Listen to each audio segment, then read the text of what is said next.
vamos dar continuidade agora com a mesa das operadoras de telecom.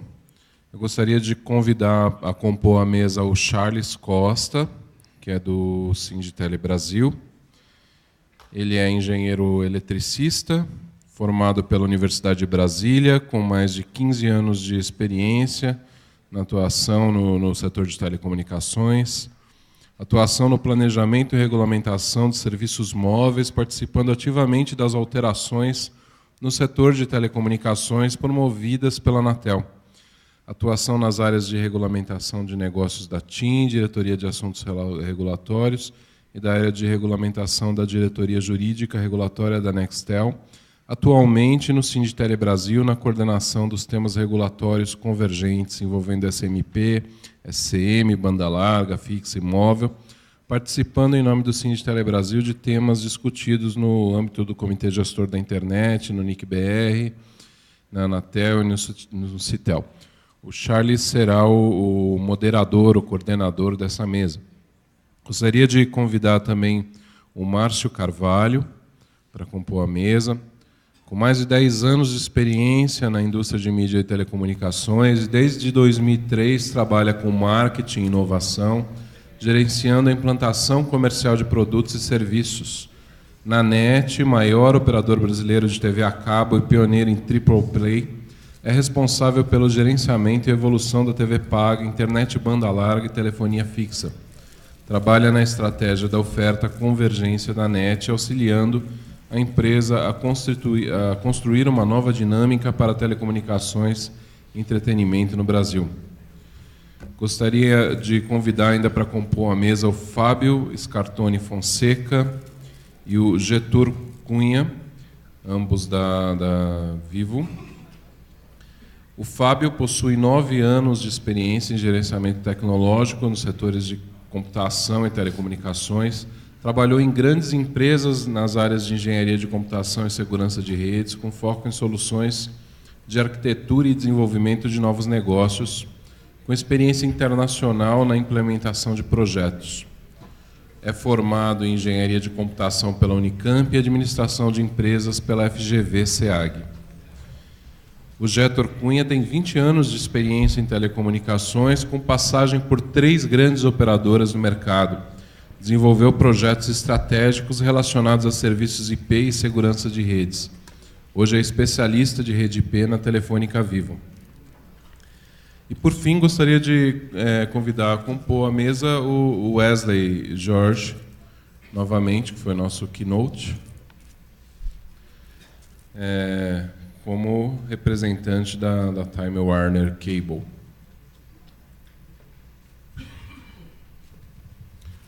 Então, Charles, passo a palavra a você.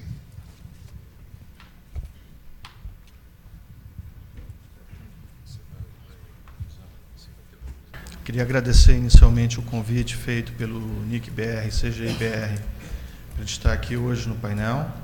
Agradecer aos painelistas aqui com relação aos temas que vão ser abordados, no caso específico sobre implantação IPv6. Eu queria iniciar aqui esse painel com uma pequena apresentação sobre o Sinditele Brasil, a nossa atuação. O sindicato ele tem mais de 10 anos de atuação no setor. A gente coordena e defende e representa legalmente vários associados. Aí no slide tem aí as principais operadoras nas quais a gente atua. Eu gosto desse slide para mostrar onde que a gente está segmentado, qual é o nosso papel nessa questão relacionada à internet.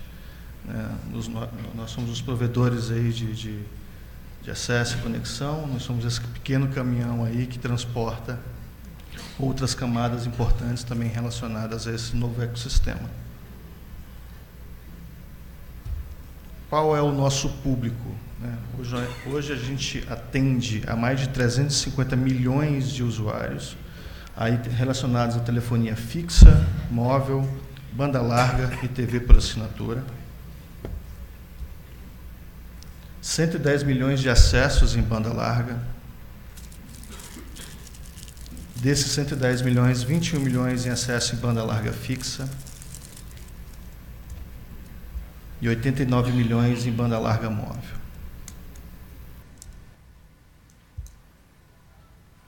A gente tem vários desafios a serem enfrentados em relação a essa questão. Temos aí algo em torno de 80 novas ativações de banda larga por minuto em 2013. O Brasil hoje é o 6º país do mundo em usuários de internet. Isso é um número bastante expressivo. Algo em torno de 100 milhões de internautas na rede. Temos aí as redes sociais e esse evento que a gente tem que entender muito bem. Algo em torno de 76 milhões de usuários de Facebook, sendo que 46 milhões acessam o Facebook diariamente,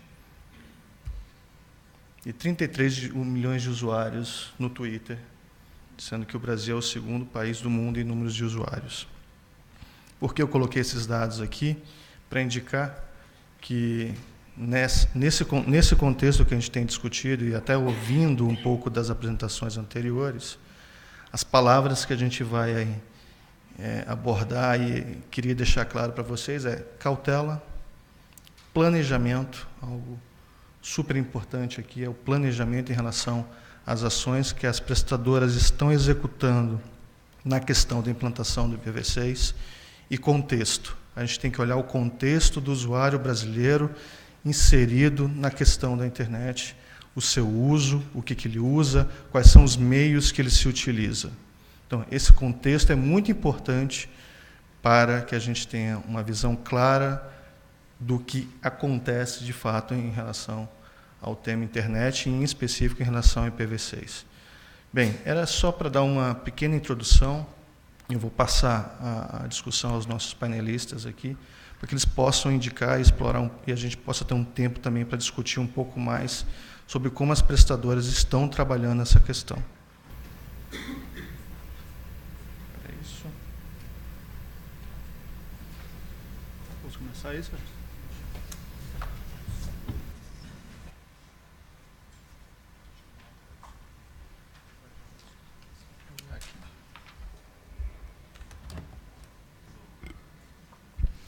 Bom dia a todos, sou o Márcio, sou diretor de Marketing e Produtos da NET e agradeço o convite de compartilhar com vocês aqui o que a gente está fazendo em termos de implantação de IPv6 para o Brasil, uma implantação, uma transição absolutamente necessária para que a internet do Brasil continue crescendo e que traz consigo alguns desafios que a gente já vem debatendo ao longo do dia.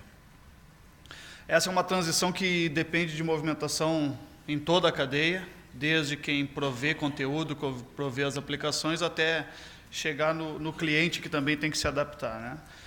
E tem alguns desafios nessas alterações todas.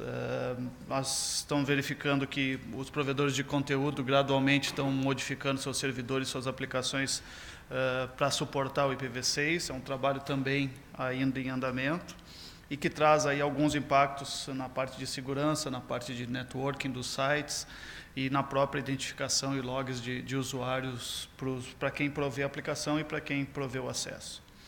Do lado das operadoras, onde a NET se insere, nós temos toda a alteração do processo de provisionamento, de roteamento e atualizar a planta para permitir que daqui para frente a gente cresça somente em terminais e dispositivos compatíveis com o IPv6. O Wesley falou aqui durante toda a manhã com muita propriedade sobre as questões todas que traz de mais complexidade, de mais custo, de necessidade de investimento para que isso tudo aconteça. Aí a gente entra para um mundo que é menos controlado, menos gerenciado e que tem mais variáveis indefinidas, via de regra no ambiente do cliente, do consumidor, e no nosso caso do consumidor residencial, que eu acho que coloca ainda mais gravidade na situação. E aí a gente não consegue garantir, primeiro, que tudo que o cliente tem em casa suporta IPv6, sabe já pelos primeiros testes que os roteadores domésticos de Wi-Fi têm um impacto importante nesse processo. quando nós trabalhávamos com modems, bridge, que passa para frente tudo que a gente quiser em termos de endereçamento, era mais simples. Como cada vez mais as pessoas têm em casa roteadores, acesso ao Wi-Fi para conectar múltiplos dispositivos, isso também traz aí algumas complexidades. E o principal de tudo é que, de preferência, a gente tem que fazer isso de uma forma transparente para o usuário. Se a gente conseguir fazer toda essa transição, toda essa implantação, sem que a pessoa que está em casa usando uma conexão de banda larga fixa ou móvel note isso, a gente vai ter efetivamente vencido o jogo. Senão, vai trazer ainda mais custo e mais complexidade para todo esse processo. Eu trouxe esse gráfico para mostrar que, na verdade, o processo de implantação IPv6 está acontecendo, vocês todos aqui sabem muito mais do que eu sobre isso, mas é um processo em andamento e hoje o Google, que é um site de referência no mundo da internet, tem apenas 2,25%, 26% das conexões deles servidas em IPv6 nativo, ou seja, nós estamos no início de uma curva de implantação em todo o mundo. Esse é um outro dado que mostra o atual processo de implantação do IPv6 nas operadoras. Eu não tenho muita certeza se isso quer dizer em implantação a título de rede ou endereçamento, mas o fato é que a implantação de IPv6 no resto do mundo e grandes operadoras do mundo também ainda é bastante incipiente. A boa notícia é que esse processo tem acelerado aqui ao longo de 2013, então essa figura é uma figura de um ano para trás. Não interessa muito que número está aqui, mas o fato é a gente ver que tem uma aceleração aí na última metade do ano. E compartilhando com vocês onde é que nós nos encontramos, nós estamos implantando o endereçamento Dual Stack V4 e V6 já há mais de um ano em algumas regiões. Estamos também implantando um piloto para ter uma cidade, pelo menos, a primeira cidade, o mais rápido possível, 100% IPv6, ou seja, todos os dispositivos que a NET vai ter naquela cidade, é uma cidade greenfield para nós, ou seja, uma cidade que nós estamos começando a operar, então é mais fácil garantir que todos os terminais que estão ali são V6 compatible. E a ideia é garantir que tenha uma cidade totalmente pronta para IPv6 e que a gente consiga monitorar, endereçando o Dual Stack, quanto por cento do tráfego está saindo por IPv6 e quanto por cento dos usuários estão conseguindo efetivamente receber endereçamento IPv6 e o quanto a gente ainda depende do IPv4. De tudo que a gente já fez, os dados preliminares mostram que a gente tem ainda um tráfego muito pequeno conseguindo ser transferido sobre V6 e isso bate por basicamente dois problemas. Um tem muito usuário que não está preparado em seu dispositivo, no seu sistema operacional, etc., para receber endereçamento V6. E também, quando ele consegue receber V6, tem pouco conteúdo disponível para garantir esse tráfego totalmente em V6. Independente disso, nós temos um roadmap para implantação ao longo de 2014, para suportar, tanto na nível de DHCP, de distribuição de endereço, como resolução de nome, em toda a rede, para ter roteamento e interconexão apto a lidar com todo o tráfego V6 e para que todos os modems e terminais de usuário que a gente compra a partir de agora já garanta suporte à tecnologia.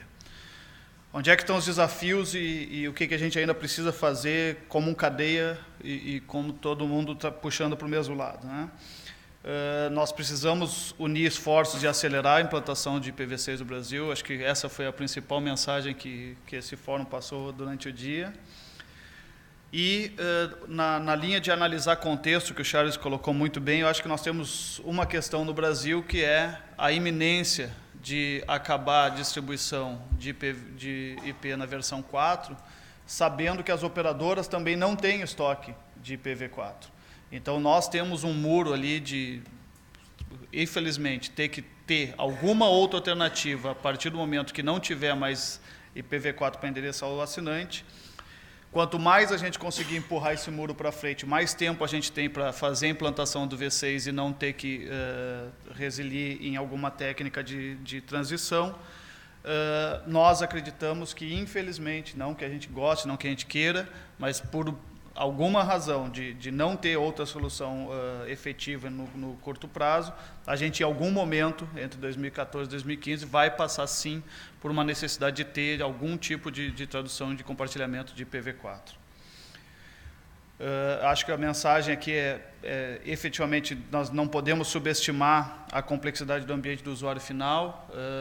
Já vimos aqui que tem investimento a ser feito na parte das operadoras, tem investimento a ser feito na parte dos portais e provedores de aplicação e conteúdo, e a gente também vai depender, eventualmente, de algum investimento e alguma mudança acontecendo no ambiente do usuário, e a gente não consegue gerenciar isso. E, mais do que isso, eu acho que um dos aprendizados que a gente já teve e que o Brasil deveria atuar é de impedir ou dificultar a comercialização de roteadores Wi-Fi domésticos hoje que não suportem V6 e não suportem Prefix Delegation, porque isso também vai atrapalhar muito ao longo do processo de implantação. Então, acho que as principais mensagens eram essas e a gente segue no debate depois, né?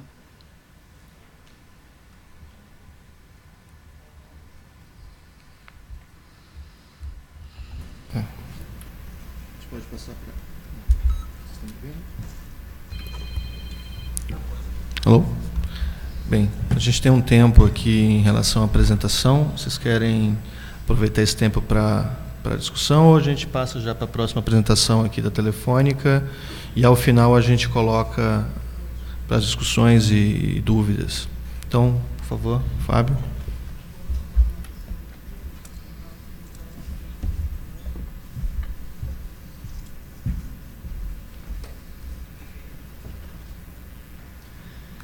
Bom, pessoal, bom dia. Eu sou o Fábio Scartoni, da Telefônica, sou responsável pelo planejamento de rede da empresa, planejamento de rede IP. Bom, especificamente, a gente fez uma apresentação no ano passado sobre IPv6 e eu fico feliz de voltar aqui hoje, em que a gente viu que o ano de 2013 foi um ano muito forte de conscientização. Muito por esse trabalho que todo o mercado está fazendo, que está sendo capitaneado pelo NIC, de conscientizar todo mundo que isso é importante. E o que a gente via que no ano passado, quando a gente falava de IPv6, ainda tinha gente que perguntava, não, isso aí é o bug do milênio, isso aí não vai acontecer. Ah, vai acabar, quando que vai acabar? Não, não vai acabar. Hoje ninguém mais faz essa pergunta, pelo contrário, a gente já está vendo altos executivos falarem em IPv6, assim, que me dá um orgulho, me dá uma satisfação muito grande. Mas vamos lá, o desafio continua sendo grande. Para a Vivo, a gente tem hoje diversos serviços que a gente precisa se preocupar em relação a IPv6, né? Existe banda larga fixa, banda larga móvel, trânsito de internet, serviço de VPN-IP na móvel, na fixa, IPTV, enfim. São diversas linhas de produto que vão ser afetadas pelo IPv6 e a gente precisa ter essa preocupação para migrar. Como é que a gente está em relação ao mundo hoje? Aí tem um mapinha, algumas apresentações já falaram isso pela manhã, mas eu acho que tem uma forma bem gráfica da gente ver como é que está essa implementação. Olhando para o mundo, para o tempo de conteúdo, o Brasil está muito bem. A gente está falando de 48% do conteúdo web no Brasil já é V6. Agora, o grande impacto é que o nosso maior uso, se a gente olhar o nosso tráfego hoje, a maior parte do tráfego hoje é internacional. Tá? Então, não é achar que 48% imediatamente na hora que implementar IPv6 a gente ganha. Não ganha porque muito do nosso tráfego é internacional. Mas é uma boa notícia em relação, vejo que o mapinha do Brasil mais verdinho aí, é um cara que está mais avançado. Tá? Vocês estão vendo aí só um vermelhinho, não considerem, o vermelhinho é a China. A China, vocês sabem que é bloqueado, então os scripts que medem isso é um site da Cisco, a Cisco faz essa medição junto com o Google, e a China não consegue medir porque ele bloqueia. Mas, de forma geral, o Brasil está bem de conteúdo. Quando a gente fala de usuários que conseguem acessar, a coisa muda de figura. A gente tem que remar muito ainda para que os usuários consigam acessar, e é onde está um trabalho grande das operadoras de fazer isso acontecer. Tá? No Brasil, 0,05% dos usuários, 0,05% dos usuários acessam a internet IPv6, nos Estados Unidos são 5,5%, ninguém está muito avançado, a gente tem a Suíça é a mais avançada hoje com 9,4% dos usuários, e aí vai descendo Romênia, Estados Unidos, Alemanha, França, isso para vocês terem uma ideia de contexto mundial de onde a gente está. Tá? Bom, soluções que a gente adotou. No mundo inteiro, a gente foi olhar para tomar nossa decisão algumas estratégias que outros operadores no mundo estavam utilizando. Tá? E um primeiro lugar a se olhar é a Ásia, porque onde foi o primeiro lugar onde acabou o endereçamento. E nesses lugares a gente viu operadoras grandes como KDDI, Telstra, RCS, China Mobile, etc., estão indo na seguinte estratégia, que foi a mesma estratégia que a gente adotou. É a estratégia Dual Stack, em que a gente vai dar para o cliente o IPv4 e o IPv6 e, além disso, seguirmos com o CGNAT na hora que acabar o IPv4. Já comento um pouco mais do detalhe dessa estratégia. Mas isso tem se mostrado, e por acaso, o mesmo gráfico que o Márcio mostrou na apresentação dele, mas isso tem se mostrado, parece ser o caminho correto, no sentido de que algumas técnicas de transição mais antigas, de tunelamento, que foram bastante discutidas ao longo desse ano também, mas não têm sido muito adotadas, como vocês podem ver aí na linha vermelha. A linha verde mostra a quantidade de provedores que estão adotando o Dual Stack. Então, parece ser uma estratégia mais limpa, porque a gente não precisa ficar tunelando, portanto fica mais escalável, mas isso exige compatibilidade de dispositivos, seja ele o celular, seja ele o roteador da nossa casa. Então, é uma preocupação que a gente precisa ter sempre para que a estratégia do Dual Stack funcione. Falando de Dual Stack, bom, acho que não precisa entrar muito em detalhe, a gente falou disso bastante pela manhã, mas é basicamente dar 2 IPs para o cliente e trabalhar com as pilhas duplas, né? Então, a ideia aqui é que a gente passa a ter um endereço IPv6 e um endereço IPv4. Na hora que o cliente acessar o site, ele vai usar o endereço mais adequado para acessar aquele conteúdo, e ele vai ter esses 2 endereços. O problema de fazer isso é que a gente, IPv4 não dura para sempre e a gente precisa ter alguma maneira de, bom, conteúdo da internet vai ter conteúdo IPv4 depois da exaustão de IPs. Como é que a gente faz enquanto tiver pilha dupla? Não consigo mais dar o IPv4 novo, né? Não vou ter IPv4 adicional para dar. Então, nesse ponto é que o CGNAT entra na estratégia. A gente precisa ser capaz de usar IPv4 privado, bom, vou chamar de privado, mas entre aspas, porque foi alocado um endereçamento, um pool separado para isso, um endereço especial, que é o 164, e é esse endereçamento que vai ser dado para os clientes. Tá? Então, uma coisa importantíssima que vale ressaltar, e que isso foi bastante perguntado no ano passado, não se tem, no Telefônica Vivo, não tem nenhuma estratégia de vamos fazer um CGNAT enorme para não ter que fazer IPv6. Isso está muito claro para nós de que quanto mais a gente estende o CGNAT, maior o nosso custo e pior a experiência para o cliente. Então, o CGNAT está sendo considerado um mal necessário, a gente precisa ter para a estratégia do Dual Stack, mas a gente segue com ele e quanto mais IPv6 a gente conseguir deixar a nossa rede pronta e quanto mais IPv6 tiver de conteúdo disponível, menos o CGNAT vai ser usado. E é tudo que a gente quer. Tá? Então, a estratégia começa assim. Quando a gente tem aqui no primeiro desenho, ainda tem IPv4 público disponível, a gente vai dar IPv4 público e IPv6 público. Quando o usuário estiver acessando um conteúdo já em IPv6, usa o V6, senão o V4. Acabou o V4, vamos dar esse endereçamento especial e traduzir com NAT quando o usuário estiver acessando um conteúdo IPv4. Quando estiver acessando o conteúdo IPv6, vai direto, não passa pelo NAT. Até chegar lá na frente, quando o conteúdo IPv4 no mundo acabou, e aí sim passamos a ter somente o endereço IPv6 e não tem mais CGNAT nenhum. Tá?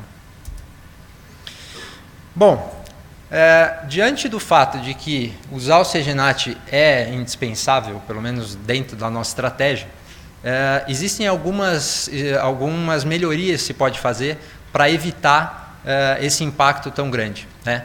Tanto em termos de investimento como em termos de experiência do usuário. O que a gente sabe de cara? A gente não precisa aplicar o CGNAT em todos os serviços em que eu mostrei lá no começo. A gente sabe que na rede móvel, na rede celular, as aplicações tendem a ser mais simples, em comparação ao cliente fixo, que tem aplicações mais sofisticadas, o cara está sentado num micro usando realmente uma aplicação mais pesada. O uso é diferente, o uso eu tiro do bolso, olho uma coisa rápida e fecho o celular, é uma coisa mais imediata. No acesso fixo não, no acesso fixo você está trabalhando nele, você está jogando, você está aproveitando a internet de uma forma muito mais intensa, muito mais intensiva. Depois, onde a gente deve ter maior crescimento? De novo, na rede móvel. Tá? Então, onde a gente vai precisar de mais IPs? Basicamente na rede móvel. Cresce mais do que na rede fixa. E por uma arquitetura de rede nossa, e normalmente é assim na maioria das operadoras, os concentradores, os agregadores IP estão mais concentrados na móvel, em comparação com a fixa, onde estão mais distribuídos. Isso significa que se eu tiver que aplicar o CGNAT em concentradores mais concentrados, significa que eu preciso de menos CGNAT. Talvez CGNATs mais potentes, mas menos CGNAT, que faz mais sentido em relação ao investimento. Tá? Então, por esse sentido, a gente tem algumas vantagens, né? As aplicações mais simples significa que eu vou ter menos incompatibilidade com NAT, eu tenho economia de espaço para armazenamento de log, a aplicação é mais simples, usa menos porta, usa menos sessões simultâneas, portanto eu preciso logar menos, o investimento é menor. Redução do cenário de duplo NAT, que a gente também vai acontecer se eu começo a fazer um NAT na fixa. Normalmente as pessoas têm um roteador em casa que também fazem NAT. Duplo NAT é uma preocupação porque pode quebrar a aplicação, né? Então também a gente consegue reduzir esse cenário utilizando o NAT mais na móvel. Uso intermitente menor tráfego, bom, evidente, se eu uso menos, eu tenho mais gente, menos pessoas usando o NAT ao mesmo tempo, portanto ele também precisa ser menos potente. Maior crescimento, a gente já comentou, se a operação móvel é onde apresenta maior crescimento, é aí que eu preciso de IP, portanto faz sentido investir em NAT onde cresce. E se os IPs e os agregadores são mais concentrados, são menos caixas de NAT para implementar. Tá? Com isso, o que a gente pode fazer? Bom, então se eu posso aplicar o NAT só na móvel, a estratégia vai ser, eu faço mais NAT do que eu precisaria de endereçamento na móvel, e o endereço que me sobra, público, eu empresto para fixa. Ao fazer isso, eu estou, pelo menos num primeiro momento, isso depende de demanda, depende de quanto que isso vai crescer, mas num primeiro momento a gente não precisa fazer nenhum CGNAT na fixa enquanto a gente migra para o IPv6.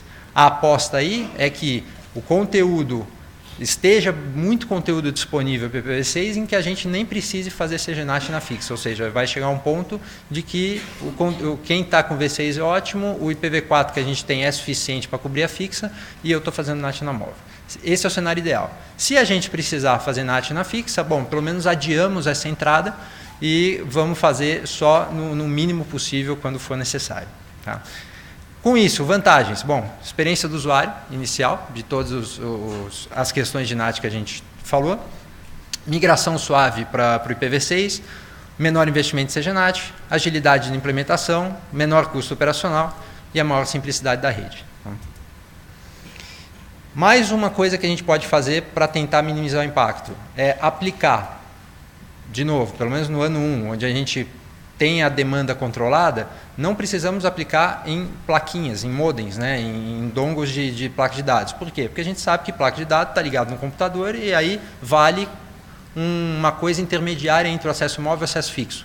Ou seja, são aplicações mais sofisticadas, porque agora você está no micro, mas o uso não é tão intensivo assim, porque você está na rua, se estivesse em casa não estaria usando, mas tem gente que usa a placa em casa e não tem outra internet, enfim, é um cenário intermediário. Então, se a gente aplicar isso em tablet e smartphone, temos um impacto menor, e aí no ano 2, dependendo se a gente precisa de mais endereçamento, se cresceu muito, aí avaliamos se vamos aplicar em placas também ou não.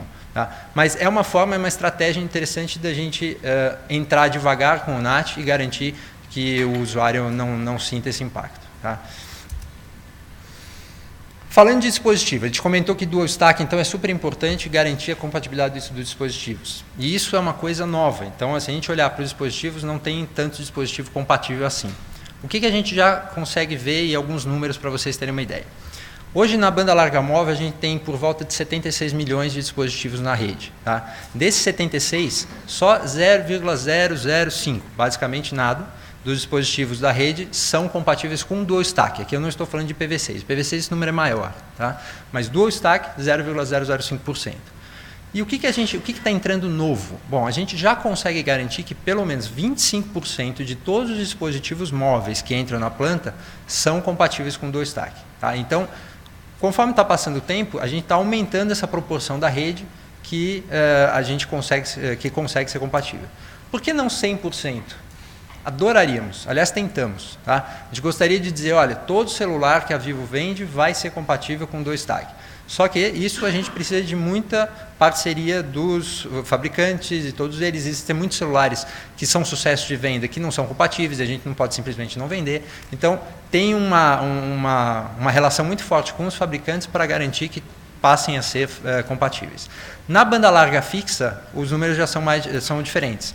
A gente tem hoje 15% que são compatíveis com 2TAC e absolutamente todos, 100%, que entram na planta hoje já são compatíveis com 2TAC. Então, esse número agora só tende a aumentar. E para o mercado corporativo, mesma coisa. 40%, o número é bem maior, porque é onde se tem um controle maior, um interesse muito grande de garantir essa compatibilidade. Então, 40% já é compatível e 100% de qualquer novo cliente que entra na planta hoje tem essa compatibilidade. Aqui, um pouco dos principais desafios, vale comentar, para quem está implementando isso na planta hoje, o primeiro passo a se comentar é a interconexão, é garantir que o teu provedor de saída, seja ele um provedor pequeno, um provedor internacional, nós, seja quem for, esse cara tem que ser compatível, é por aí que a gente começou, e hoje já é. A rede P precisa ser, os equipamentos precisam ser compatíveis, e aí algum cuidado é importante. Primeiro, garantir que seja compatível com IPv6 não significa que é compatível com 2TAC, precisa tomar esse cuidado. E quando a gente fala de 2TAC, normalmente precisa trocar sistema operacional do roteador e ou memória, tá? O que pode gerar algum custo. Então, cuidado com esse ponto. A parte do BIHAS e GGSN, que são os agregadores, ponto importante aí é que aplicar Dual Stack significa que a gente vai gastar dobra a quantidade de sessões, porque agora tem uma sessão V4 e uma sessão V6, isso tem impacto em performance, precisa tomar cuidado com isso. Parte de transporte e acesso, rede metro, rede de última milha, etc., não é afetada, porque nesse ponto o IP não é aberto, né? O usuário vai abrir o IP lá no concentrador. E a parte de dispositivos que a gente acabou de falar, tá? Super importante. A parte de serviço também não pode ser esquecida. DNS, super importante, super fácil de implementar, mas não pode ficar para trás. A parte de aplicação de política, a parte de OSS também é uma coisa que sempre fica no planejamento. Pô, a rede está pronta, tá bom, mas a gerência do IPv6 funciona? Não, não funciona. Bom, se a gerência do IPv6 não funciona, a gente não gerencia a rede. Se eu não gerenciar a rede, eu não consigo operar. Tá? Então, não podemos esquecer nunca do OSS. E a parte de TI, super desafio. Acho que hoje, o trabalho hoje na Vivo é muito forte em cima de TI, para as diversas aplicações, provisionamento, faturamento, todos os sistemas que usam IP, não IP interno, a rede interna não precisa estar pronto para IPv6, mas que manipulam o IP do cliente. Então, isso precisa, e normalmente TI está associado a desenvolvimento, e significa tempo. Tá? Então, é muito importante tomar cuidado com isso. Nosso cronograma de ativação, então, é trabalhar ao longo de 2014 para que isso aconteça. E aí a gente dividiu em fases, IP, internet, empresas, depois banda larga móvel e banda larga fixa até o fim do ano. E trabalhar com serviços de VPNP, empresas que contratam VPNP, que são serviços privados, mas que já existem empresas que estão pedindo para a gente IPv6, inclusive no serviço de VPN. Basicamente é isso. Conclusões. Então, Dual Stack é uma estratégia limpa de transição, que permite uma transição suave para IPv6. No entanto, requer o uso de CGNAT para suportar o Dual Stack quando o IPv4 acabar. CGNAT pode ser fortemente reduzido se a gente aplicar a estratégia correta. No nosso caso foi cliente móvel, mas isso pode variar de uma empresa para outra. Estratégia reduz o risco de incompatibilidade com aplicações mais sofisticadas. Então, se for bem aplicado, isso dá para reduzir bastante. Né? E os principais desafios encontrados são detalhes. Então, quanto mais cedo começar a planejar, é muito provável que todo mundo vai começar a ver, faltou isso, faltou aquilo. Então, deem tempo para que isso aconteça, porque são muitos detalhezinhos que precisam ser contemplados. E, acima de tudo, né, sensibilizar a corporação, porque o IPv6 não é um projeto de rede, é um projeto que envolve a empresa inteira, envolve o mercado. Então, sensibilizar para que todos os stakeholders estejam efetivamente imbuídos disso e abracem a ideia é essencial para o projeto dar certo. E estou com o tempo estourado, só um comentário rápido, é que, e vale lembrar, a gente tem discutido isso muito com o Nick e com as empresas, é a questão da identificação do usuário. Quando a gente fala de CGNAT, significa que eu passo agora a entregar para a internet um IP público que foi traduzido entre vários usuários privados, ou se quiser, em endereçamento especial. Tá? Esse cara, para que a gente possa continuar respondendo ordens judiciais de identificação do usuário, eu agora tenho vários IPs, um IP que se mapeia em vários usuários. Então, é muito importante que o que a gente recebia antes, que era o IP de origem e o horário que aquele cara acessou um determinado site, para identificar quem foi o usuário que fez isso, agora com o CGNAT precisa de uma informação adicional, que é a porta de origem. Tá? É super importante que a gente tenha essa porta de origem para que a gente possa identificar corretamente quem é aquele usuário e como é que o que ele fez em algum site de algum provedor, identificar e responder a ordem. Tá? Esses são alguns cuidados que precisam ter com essa implementação. Basicamente é isso. Obrigado, pessoal. Fábio, muito obrigado. A gente passa agora para a apresentação do Wesley, aqui da TWS. So, hello again. So at Time Warner Cable, we've been working on our IPv6 deployment for several years. But you can see from this graph, this is a graph I took from the World V6 launch website. We were deploying rather slowly, under 1% up until about middle of 2013.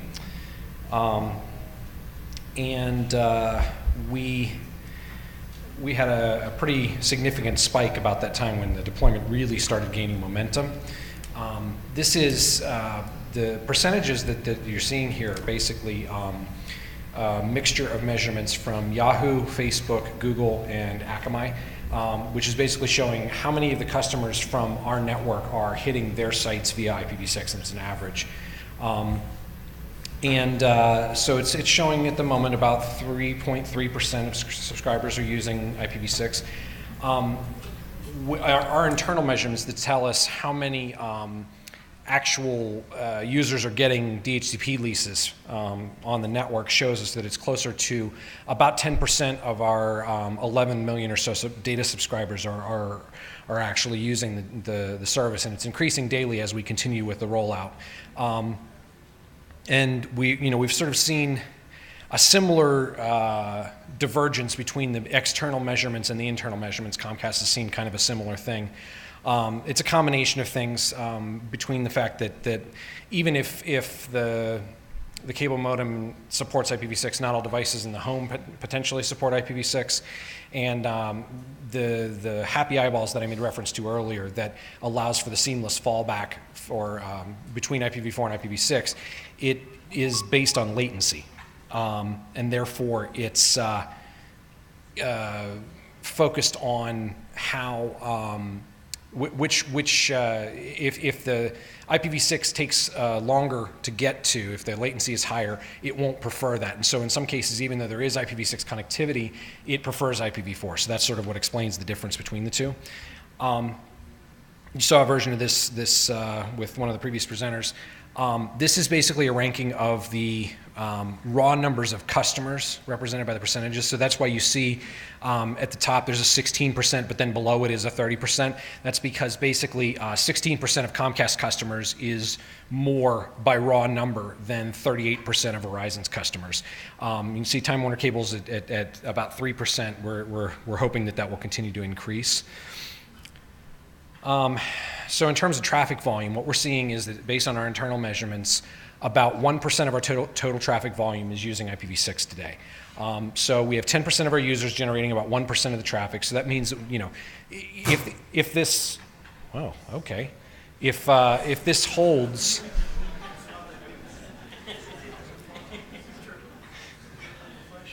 If this pattern holds, then the hope is that as you turn on IPv6 on your network, you start seeing at least 10% of your traffic as IPv6.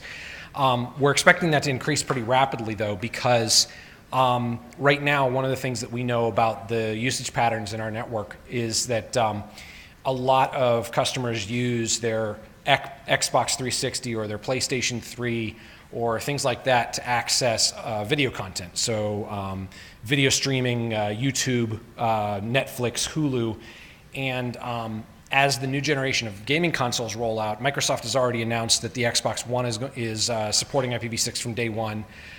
We already know that Netflix and YouTube support IPv6, and so as those systems start rolling out, we'll see a transition of all that large amount of video traffic transitioning to IPv6. So that's really a good thing. So some of the lessons we've learned along the way is that if our customers have anything less than a seamless experience, then we've done it wrong.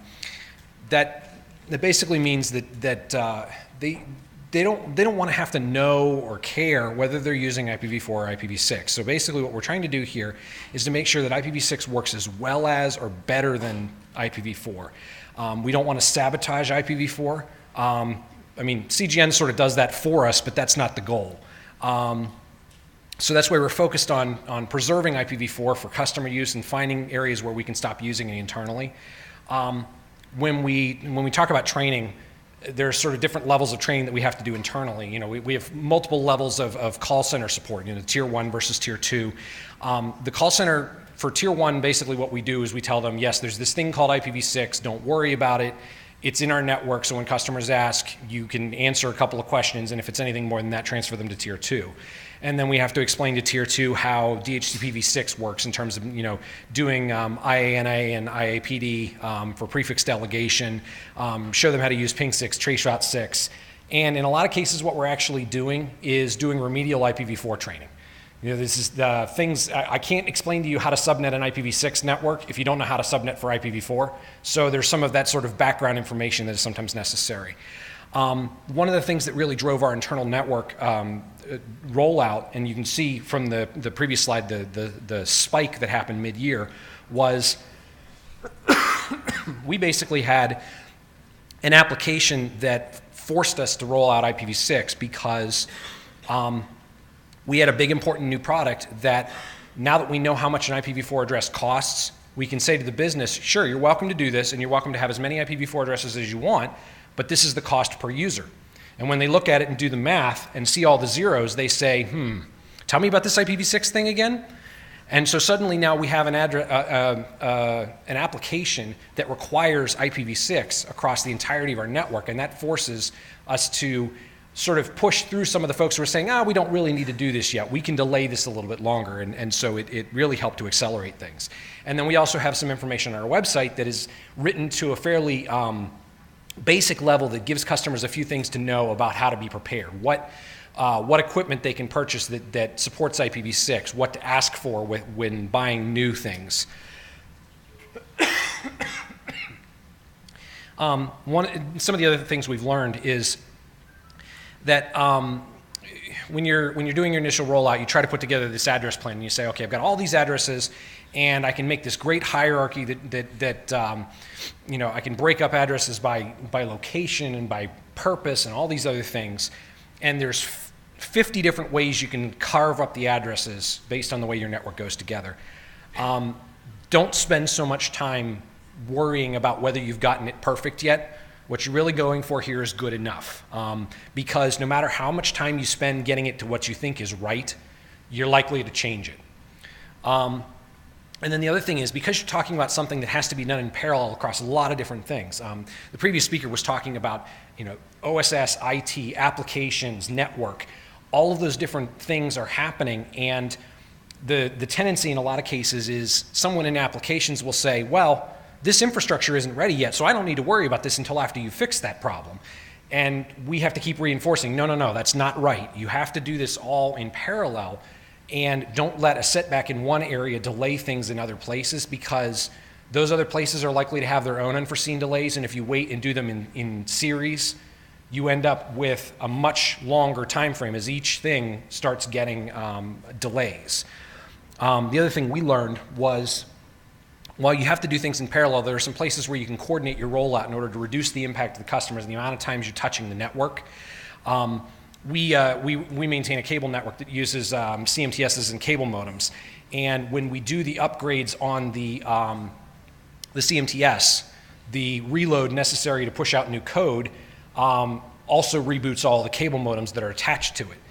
And we have a system that keeps track of the different makes and models and versions of cable modems that are out there and determines what the correct version of code is that cable modem needs to be running.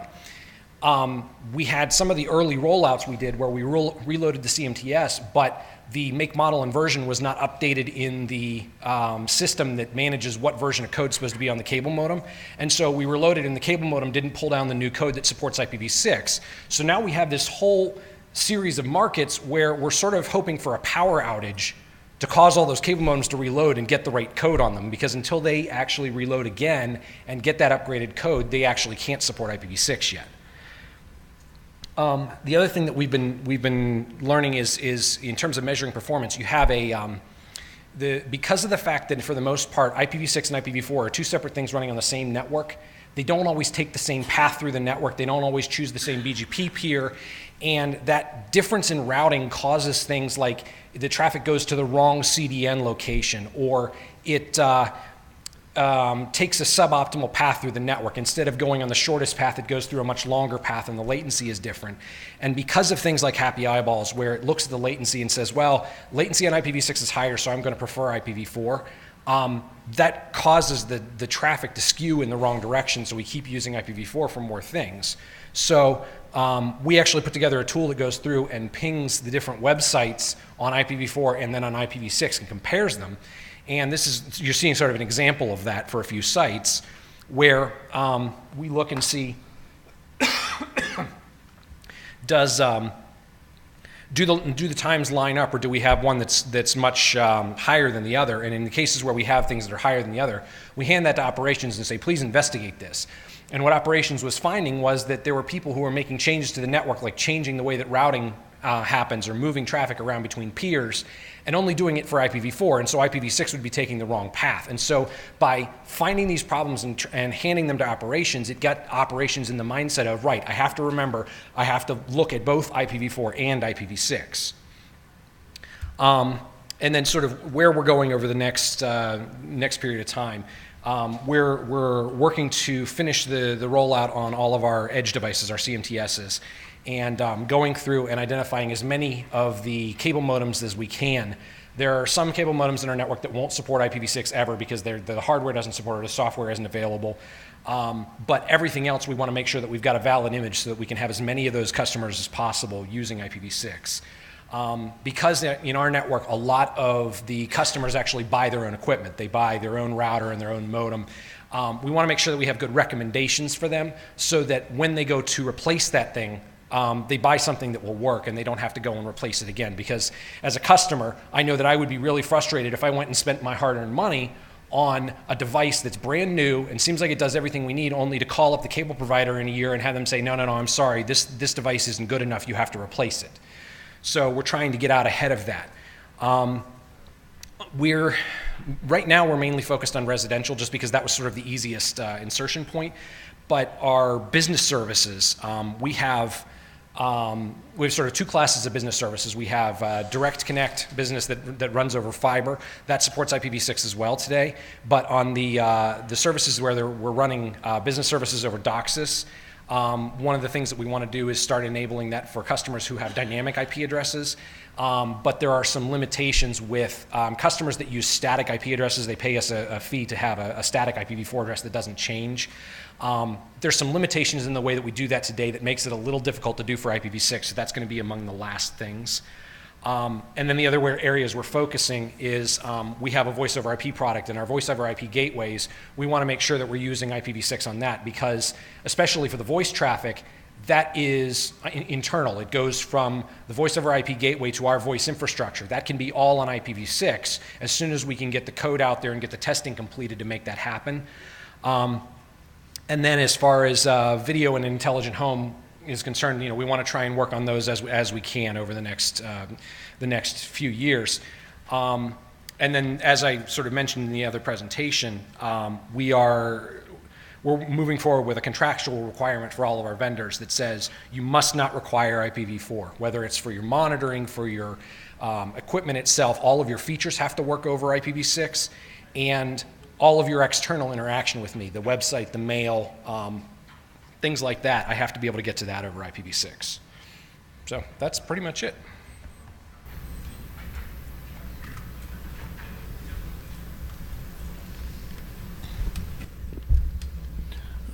Queria agradecer aqui ao Wesley pela apresentação. A gente pode começar então a rodada de perguntas. Eu, aproveitando essa parte de perguntas da plateia e pela internet, eu queria fazer uma pergunta inicialmente aqui para o Wesley com relação à questão do IPv4 dentro da Time Warner Cable. Se dentro da Time Warner Cable eles possuem uma situação de conforto hoje com relação aos recursos que eles possuem em relação ao IPv4, e se isso potencializa ou ajuda nesse processo de migração com relação ao IPv6.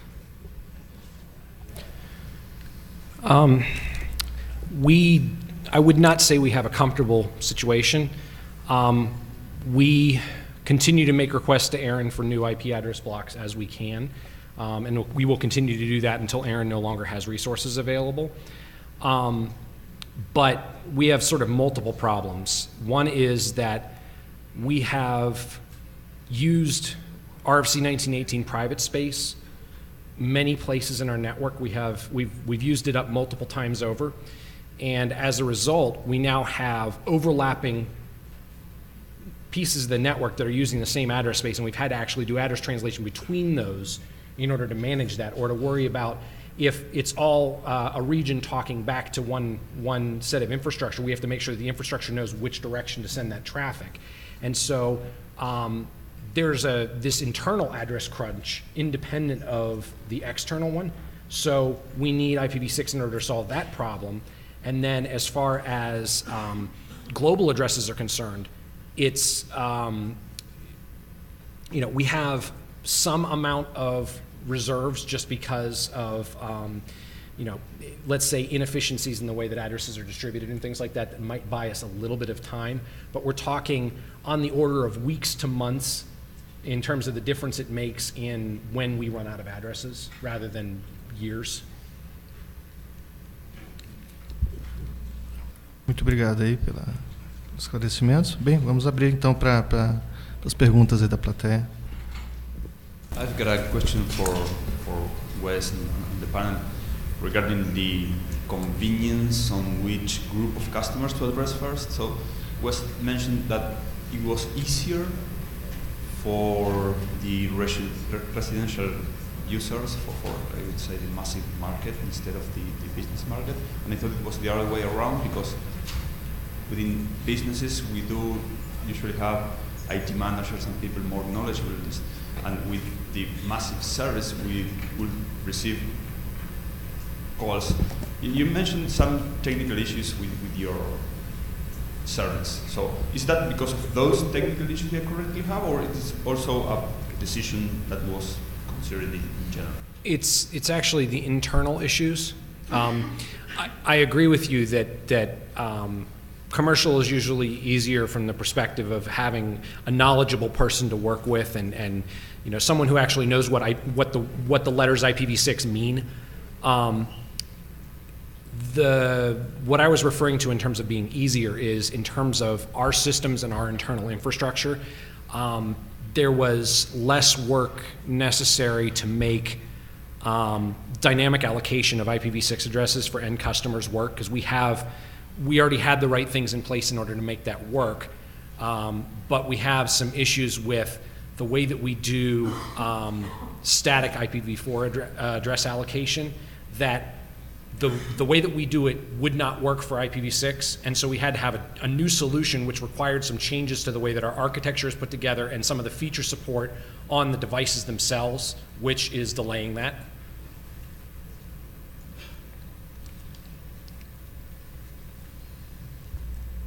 Pessoal, temos mais tempo para outras perguntas. Eu tenho uma pergunta. Wes, I have one question. Here in Brazil, we are accepting, and like Nick, accepting planning for 1 year of IPv4 usage.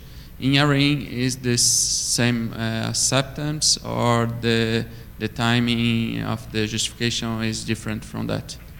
So when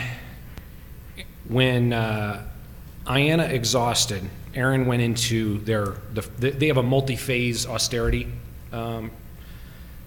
process, and the first phase of it was that they went from a 1-year allocation model to a 3-month allocation model. So even if I can justify usage over a year period, I will only get what I can justify for the next 3 months. And so I'm having to, when we go back for addresses, it's basically a constant re-justification, because as soon as I've finished getting my 3-month allocation, I have to start the next one so that I have enough time to provide the documentation to get my next 3-month allocation.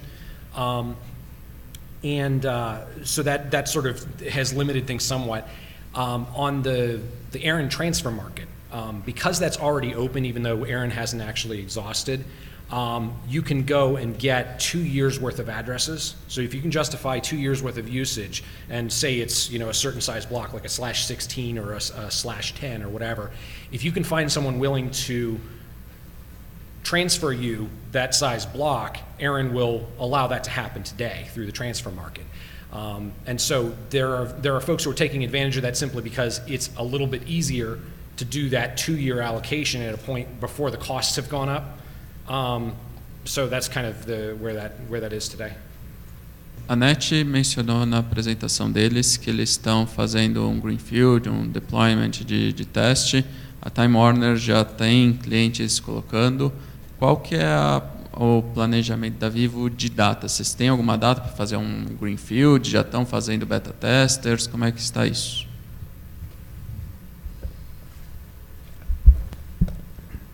A gente começou a fazer alguns testes com funcionários internos e deve ter um piloto para funcionários no meio de fevereiro. Esse é o plano. Tá? Além disso, a gente já tem, para grandes empresas, grandes provedores, a gente já está funcionando em IPv6 desde o ano passado. E a ideia é, ao longo desse ano, começar, no segundo semestre do ano que vem, segundo semestre desse ano, começar a fazer piloto com clientes. Uma pergunta agora para todos da mesa. Existe alguma previsão de utilização de NAT64 para fazer phase-out do IPv4? É alguma coisa que vocês estão considerando para o futuro ou não?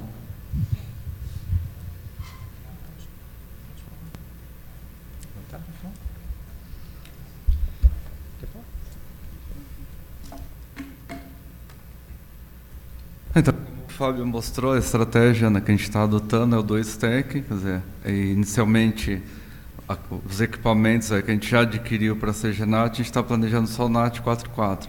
Porém, testes, planejamento e recurso dos mesmos equipamentos e os nossos servidores DNS suportam NAT 64, mas inicialmente a gente está mantendo o 2-stack.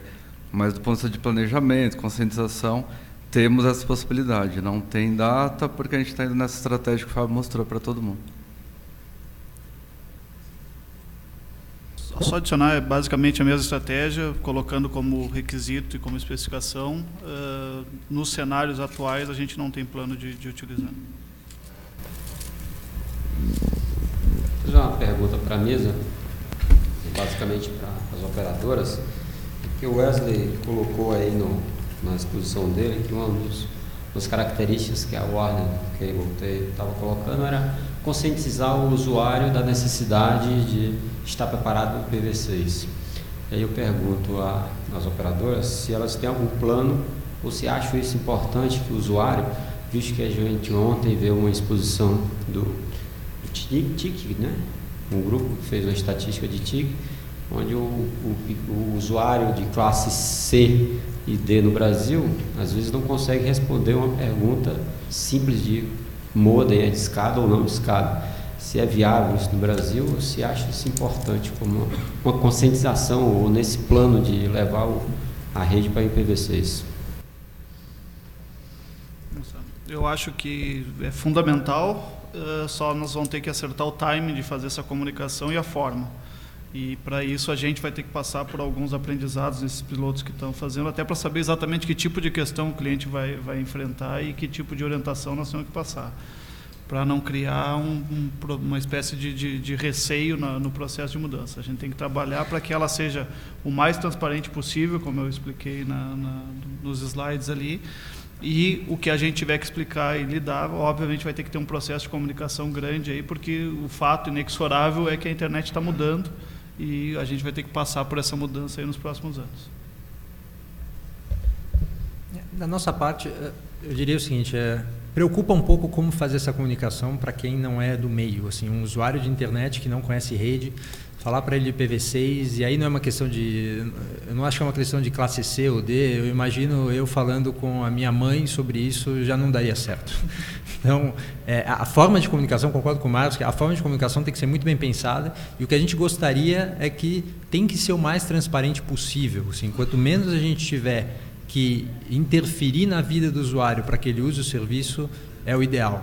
Algumas limitações nós vamos ter. Hoje a gente tem usuários que têm roteadores dentro da casa dele, que foi o usuário que escolheu aquele roteador. Aquele roteador pode não ser compatível, né? Então tem algumas iniciativas do próprio NIC de certificar esses roteadores, de garantir que os fabricantes comecem a colocar roteadores compatíveis no mercado, etc. Então, se a gente conseguir, pelo menos, conscientizar as pessoas de que os equipamentos precisam ser compatíveis com alguma coisa que chame IPv6, tá bom. E daí para frente a gente precisa ser capaz de fazer a migração de forma transparente. Se me permite, talvez a questão seja que a não conscientização seja positiva no sentido de que para ele foi transparente essa migração, né? Então a gente tem que pensar nessa questão sim, com muito cuidado.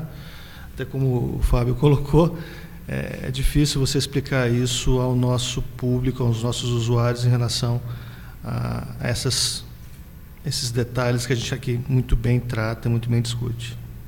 Eu acho que eu vou levar uma bronca da minha mãe hoje, mas tudo bem.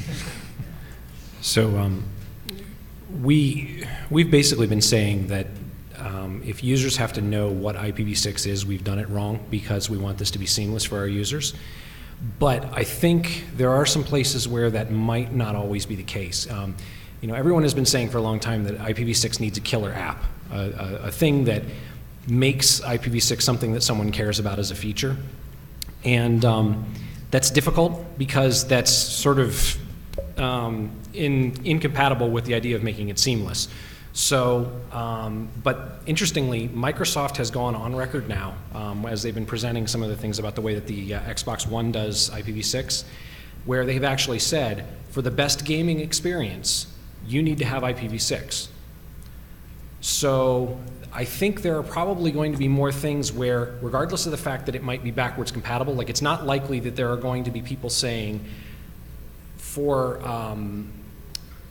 for this application, you can only get to it if you reach if you reach it over IPv6. They can't do that because it means they're shutting out a huge amount of their customer base. But they can say this works better over IPv6. Especially when carrier grade NAT is involved, your performance is better. One of the things that we've been trying to test now and have at least gotten some anecdotal evidence that we think it is reasonable is that it seems like, all things being equal, IPv6 is marginally faster, lower latency than IPv4. We can't exactly determine why that is yet, so we're kind of cautiously optimistic, but we do think that eventually we will be able to say, this is actually a better service, and if you want the best service, these are the things you need to know about. And just to answer the previous question about NAT64, we're kind of expecting that the CGN that we do purchase, we want it to be able to be reused for NAT64 when the time comes. We think that there's probably a subset of our users that it might be more possible for them to do something like NAT64 plus, essentially IPv6 only service that it will work better because they're doing fairly simple applications like surfing the web, accessing Facebook, Twitter, a few other things like that we sort of know works through a NAT64. One of the things that a lot of the conferences have been doing is standing up an IPv6 only network with a NAT64 gateway on it and allowing people to connect to that and test and see what of their applications actually work through NAT64. And it's a great experience because you can go through and make a list. This works, this doesn't, this works, this doesn't. And if you're testing your internal applications, you can go back to your people and say, hey, this doesn't work over NAT64, we should fix that. So.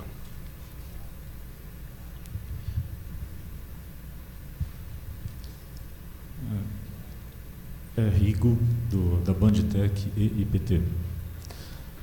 Eu acho razoável a gente não confundir a cabeça do usuário leigo, né? Mas aquele usuário que tem condições de fazer o seu trabalho, né?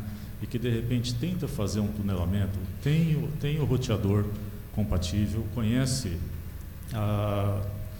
os conceitos relacionados e que quando vai fazer um processo de tunelamento, não consegue completar esse tunelamento. Muito provavelmente porque algum protocolo está sendo bloqueado.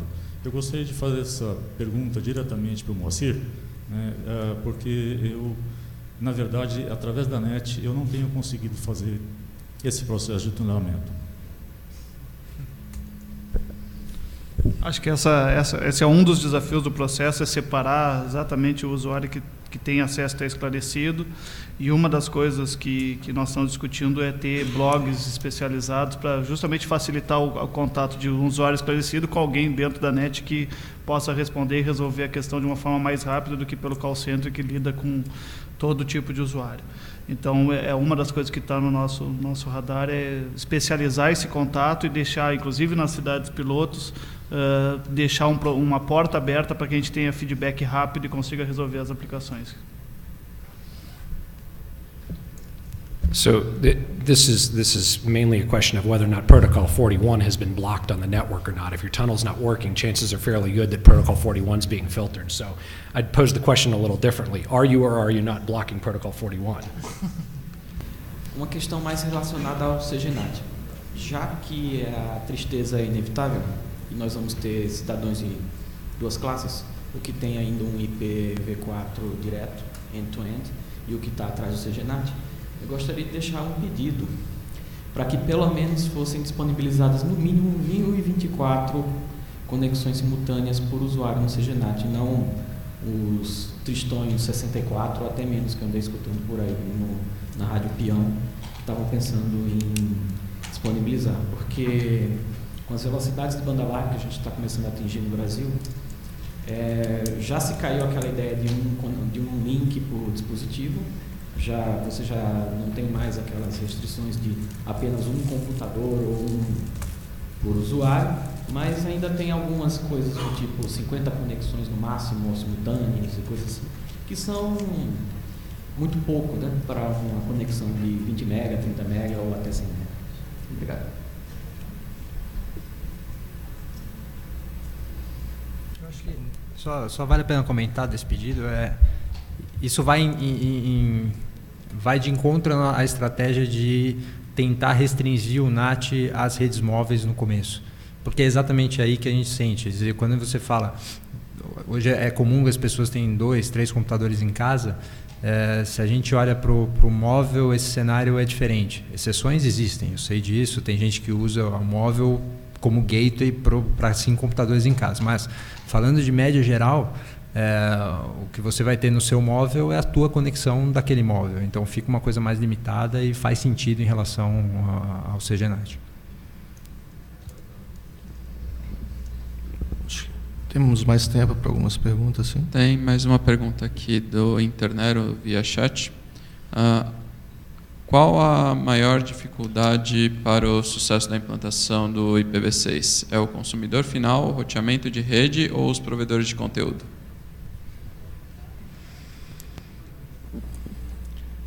Eu posso falar aqui inicialmente? Eu acho que a gente tem que congregar todo mundo no mesmo caminho. A solução não está apenas num único ator. A gente tem que potencializar o engajamento, não só das entidades que já estão engajadas, mas o governo tem que participar, acho que o banco tem que participar, provedores de conteúdo já estão participando desse processo, existem certas dificuldades, assim como existem dificuldades também para os provedores de infraestrutura, mas o engajamento tem que ser coordenado de forma conjunta, na qual todos esses atores que eu mencionei, eu esqueci, as universidades também têm que estar engajadas, para que a gente possa, ao fim, conseguir chegar ao final, talvez no ano que vem, nesse mesmo evento aqui, indicando ou posicionando essa plateia sobre questões, sobre a implantação de fato do IPv6. Então, esse engajamento tem que ocorrer, a gente tem visto o esforço do CGI nesse sentido. Não posso deixar também de comentar, acho que tem painel do governo, a Anatel ela está se envolvendo um pouco mais nessas questões. Em alguns aspectos a gente entende que ela tem que se envolver sim. Então, faz parte, é um conjunto, são atores importantes, todo mundo tem que estar junto nesse caminho. Eu tentei deixar isso um pouco mais visual na apresentação. Acho que, concordando com o Charles, a complexidade está espalhada ao longo de toda a cadeia. A gente não pode esquecer que está falando de redes que estão em operação com milhões de usuários. Você está mexendo em aspectos importantes, de tabela de roteamento, em versões de firmware de equipamentos, atualizando uma série de coisas, e tem que fazer tudo isso com um avião no ar. Então, isso obviamente traz uma complexidade muito grande do lado, principalmente das operadoras e dos provedores de conteúdo, mas eu sigo acreditando que pelo menos o risco maior está no lado do consumidor, no mercado que a gente não controla, não tem muito controle sobre o que está lá, e a gente sabe que o grau de atualização da planta de terminais, de dispositivos que o cliente tem em casa no Brasil, ela é diferente da que se encontra aí na Europa e nos Estados Unidos. Então, a gente tem aí um desafio também para acelerar a adoção no sentido de o que vai encontrar na casa das pessoas. Ok, pessoal, eu queria agradecer aqui. Eu queria agradecer a presença de todos os painelistas aqui.